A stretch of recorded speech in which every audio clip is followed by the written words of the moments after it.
Hey guys, in this video I wanted to share with you how I painted these two blue bowls ornaments, Christmas ornaments.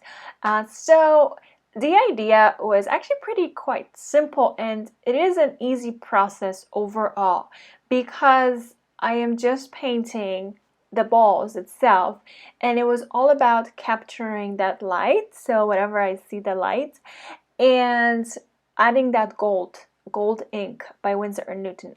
That gold frame, to me, it adds so much to it. So that's why I thought this would be perfect for a Christmas card. And here's a picture of just how I was adding the water. So this is right before I'm letting it dry, so I wasn't touching it anymore. I was happy with the way the paint spread it. So there's mostly the ultramarine and peach phthalo blue, but then on top and on the bottom I have some of the indigo.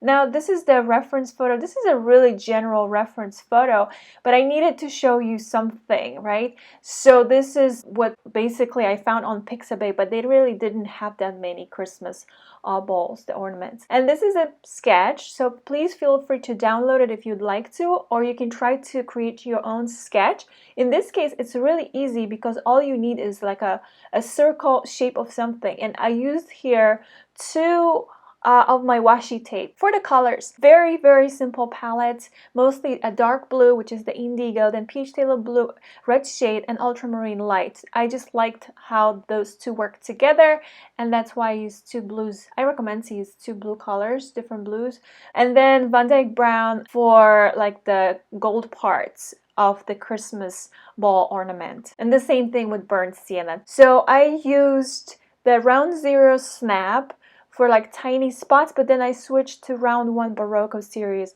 I switched because the round one Barocco series by Escoda is like a needle almost. It's just so easy to paint with that brush, like smallest, tiniest details. And we're painting a smaller object because it's a Christmas card. And then the round six Heritage series was mostly used overall to wet the ball and then to apply the paint, but I used other brushes as well. So for the paper, I used Arches pad, which I bought when I was traveling. It's not a typical Arches pad because on the top cover it also says Canson, and the paper doesn't feel the same as my regular Arches sheets or blocks or pads. But I painted on the other side of it because I always paint on the smoother side, and that's what works best for me.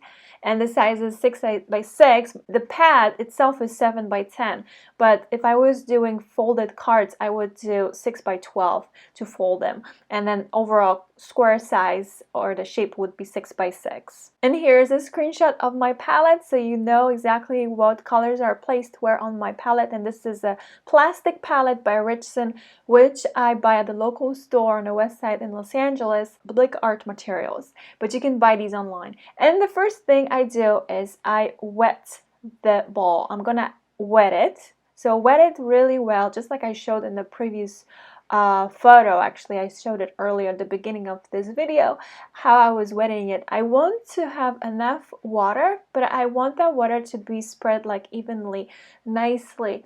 But it's amount of water that matters. So I do have some water on my brush. So I dipped my brush in water, but I first wiped it on a towel and a little bit. And then I went to dilute some of that paint, but I need a thicker amount, so I went back now to that palette because I need more paint. I do need it to be diluted with water, but it's controllable when we don't have